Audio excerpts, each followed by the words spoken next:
Another example is found in Ruth, the book of Ruth, chapter 3, verses 1 to 4. Ruth didn't forsake Naomi in a time of trouble. Ruth didn't abandon Naomi. Number two category of divine helpers are divine connectors. Divine connectors. These are people who connect you to opportunities and those that are able to help you. They are people who introduce you to someone or something that elevates you to the next level of success and favor.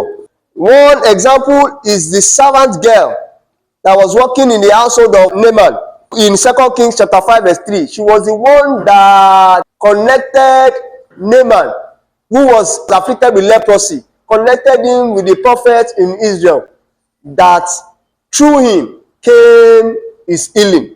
So we need divine connectors. We need who? We need divine connectors. No matter how small the relationship we have with people, no matter how small it is, it can be a means of connecting us to our helpers.